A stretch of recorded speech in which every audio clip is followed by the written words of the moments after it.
নমস্কার, শুভ সন্ধ্যা বন্ধুরা। বড়দের আমার অনেক প্রণাম জানিয়ে, ছোটদের অনেক ভালোবাসা জানিয়ে আজকের রেসিপিটি শুরু করছি।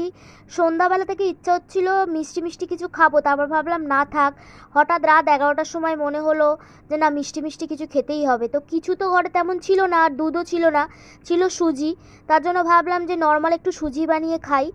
একটা কথা বলি, আমি কিন্তু আগে সুজি এত পছন্দ করতাম না, কিন্তু এখন একটু একটু ভালো লাগে। তার জন্য ভাবলাম চলো সুজিটাই মিষ্টি মিষ্টি করে বানাই।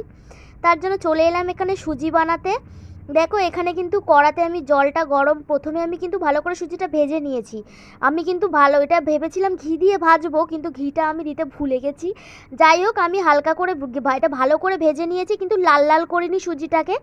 ভালো করে ভেজে দেখো আমি এখানে সুজিটা ঢেলে রাখার পর আমি কিন্তু জলটা একটু গরম করে তার মধ্যে কিন্তু ভাজা সুজিগুলো দিয়ে দিয়েছি। আর সেগুলো দিতে দিতে আমি নাচছিলাম, কেন নাচছিলাম জানি না, নিশ্চয়ই কিছু মজা হচ্ছিলো আমার। তারপর দেখো সুজিটা এখানে হয়ে এসছে, আমি নুনটা আগে দিতে ভুলে গেছিলাম। তারপর দিয়ে দিলাম পরিমাণ মতো নুন।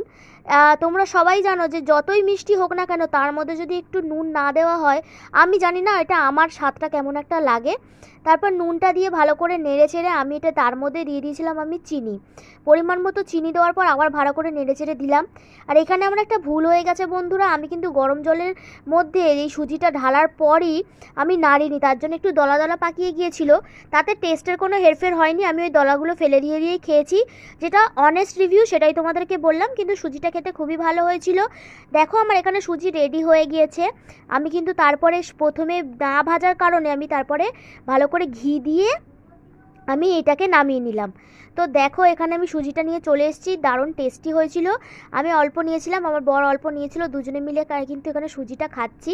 তোমাদের ভিডিওটা কেমন লেগেছে আমাকে কমেন্টে জানিও। ভিডিওটা ভালো লাগলে লাইক করে আমাকে সাবস্ক্রাইব করে রেখো। টাটা।